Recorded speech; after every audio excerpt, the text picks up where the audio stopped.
សួស្តីអ្នកទាំងអស់គ្នាស្វាគមន៍មកកាន់វីដេអូ Linux ដែលថ្ងៃនេះផងដែរខ្ញុំនឹងមកនិយាយអំពី file server មុននឹងចូលទៅដល់ការងារអនុវត្តយើងមកដឹងសិនថា what is file server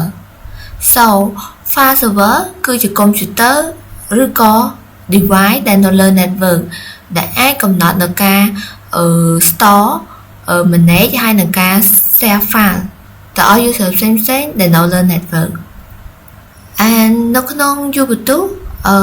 the most common way ដែលគេប្រើសម្រាប់ set up file server គឺ Samba ដែល Samba គឺយើងប្រើសម្រាប់ Windows ហើយនឹង Linux sharing or NFS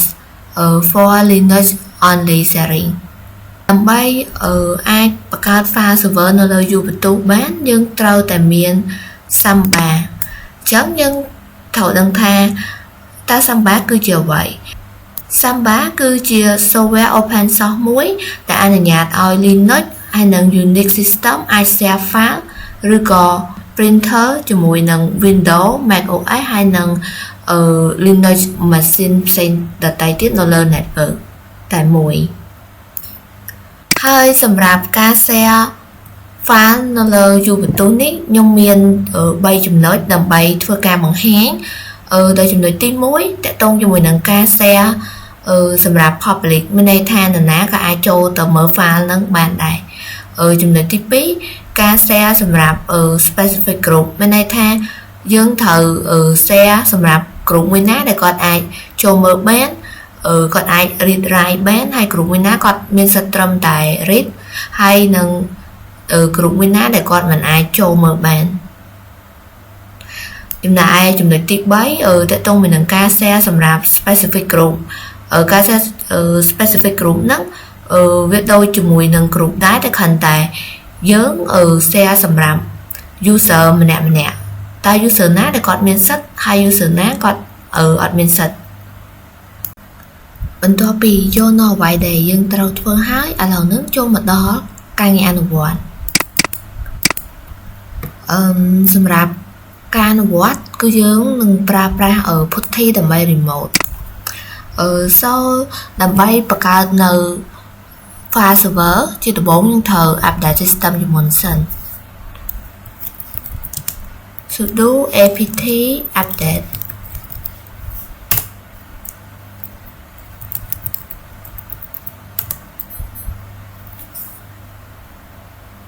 បន្ទាប់ពីធ្វើការ update ហើយយើងនឹងធ្វើការ install នៅ Samba ដែលយើងប្រើប្រាស់ command sudo apt get install samba.client អាហ្នឹងsamba.client ហើយនិង samba.command ហ្នឹងគឺជា package របស់Samba ដែលយើងត្រូវមានដើម្បីអាចធ្វើការតេស្តក្នុងការ share file បាន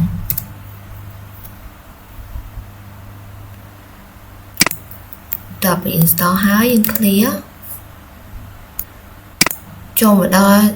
ចំណុចមួយទៀតបន្ទាប់ពីយើង install ហើយយើងនឹងទៅ check មើលកន្លែងដែល file Samba ដែលយើង install ហើយនឹងថាវានៅកន្លែងណាដែលយើងប្រើប្រាស់ command sudo where is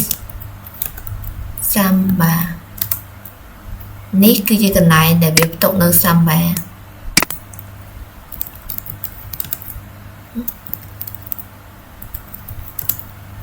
បន្តមកទៀតយើងមក check មើល version របស់ Samba យើងប្រើប្រាស់ command samba.v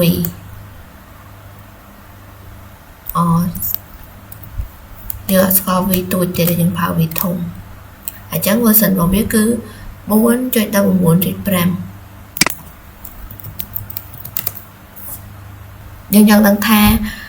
Samba ដែលយើង install មកហ្នឹងតើ server របស់វា active អត់អញ្ចឹងយើងអាចប្រើ command sudo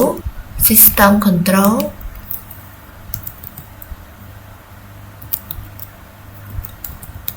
status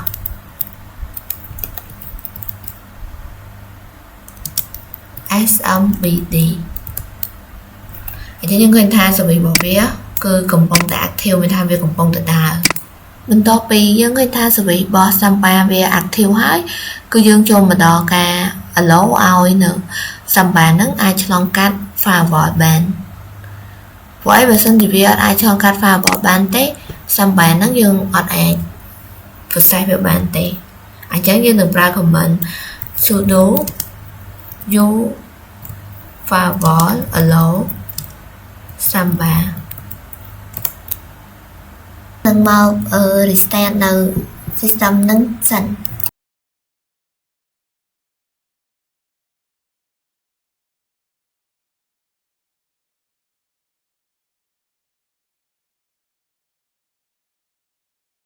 បន្ទាប់ពីយើង allow firewall ហើយអស់យើងមកដល់ការបង្កើតនៅ folder សម្រាប់តេស្តនៅការ share file អញ្ចឹងដើម្បីបង្កើតនៅ folder យើងនឹងប្រើ command sudo mkdir.p/data ហើយឈ្មោះ folder របស់យើងគឺ public enter មក invalid option ខ្ញុំសរសេរខុសគឺហ្នឹងយើងត្រូវតក់ clear មួយ enter so enter នេះចឹងយើងឃើញថា folder យើងបង្កើតឈ្មោះ public គឺវាមានសិទ្ធត្រឹមតែ ready ដើម្បី change mode យើងប្រើ command sudo chmod 777មានន័យថា user ទាំងអស់មានសិទ្ធ read write ហើយនឹង execute public missing operator កន្លែងនេះយើងអត់ដក clear ទេកន្លែងនេះយើងត្រូវដក clear ហើយ enter មកអញ្ចឹងយើងទៅ ls មើលម្ដងទៀតមកអញ្ចឹងយើងឃើញថា folder ហ្នឹងគឺ user មានសិទ្ធ read write user មួយដើម្បី login ទៅកាន់វាអញ្ចឹងយើងអាចប្រើ command sudo cat clear etc/passwd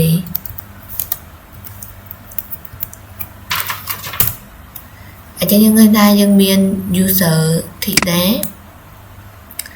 តែយើងអាចប្រើ user thida ហ្នឹងដើម្បី login ទៅកាន់file ហ្នឹងមិនចឹងទេយើងអាចបង្កើត user មួយទៀតក៏បានដែរតែយើងប្រើ command sudo user add អញ្ចឹងយើងដាក់ user មួយទៀតឈ្មោះ user ln ចុះ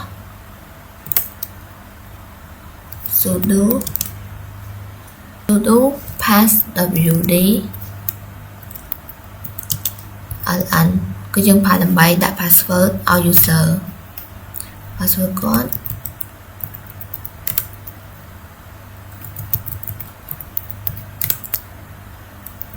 តទៅពេលបង្កើត user ហើយនេះ user ln ដែលយើងទៅបង្កើតមិញតែ user ln ហ្នឹងវាមានតែនៅក្នុង user ទេ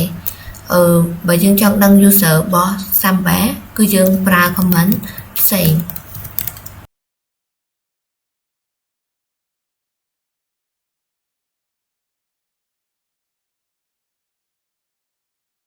មិន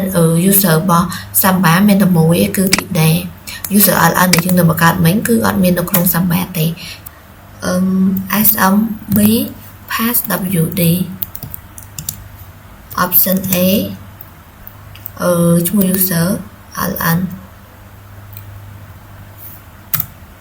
តើមកវានឹងឲ្យយើងដាក់ new password យើងដាក់ new password ថា123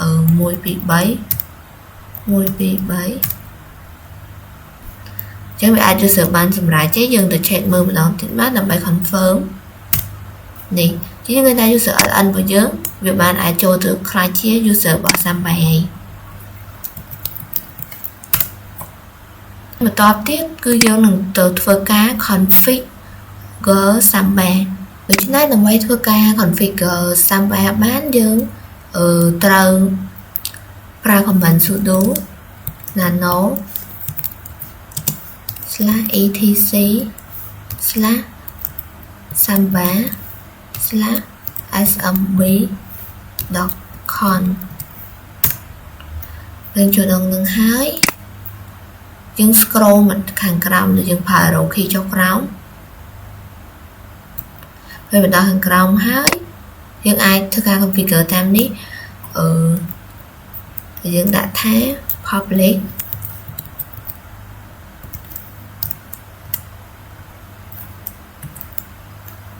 common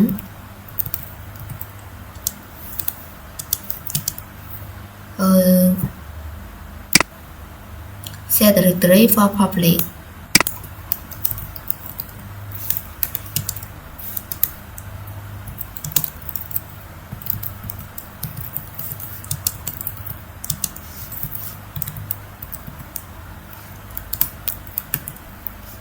path /data /public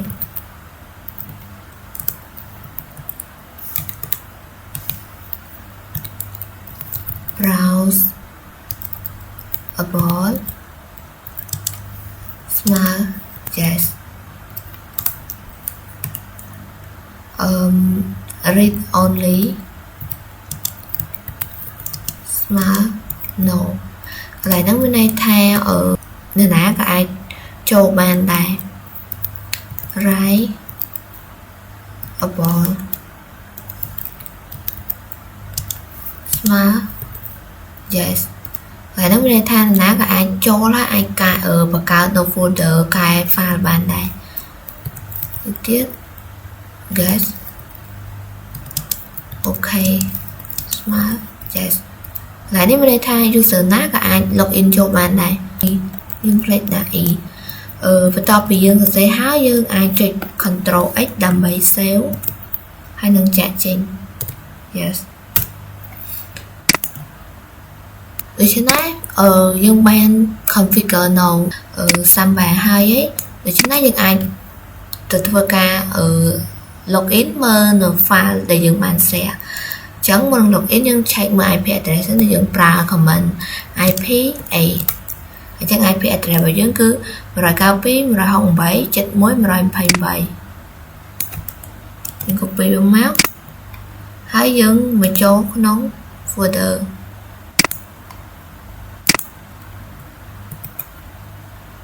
complete ដាក់ backslash 2 ដងហើយ enter វានឹងឲ្យយើងពេញនៅ user អញ្ចឹង user របស់យើងឈ្មោះ ln password 123 អូខេមកនេះគឺជា file public ដែលយើងបាន share ហើយយើងធ្វើការ create នៅ new text file មួយដែលយើងដាក់វាថា linux so យើងអាចធ្វើការ check ក្នុងនេះបាន clear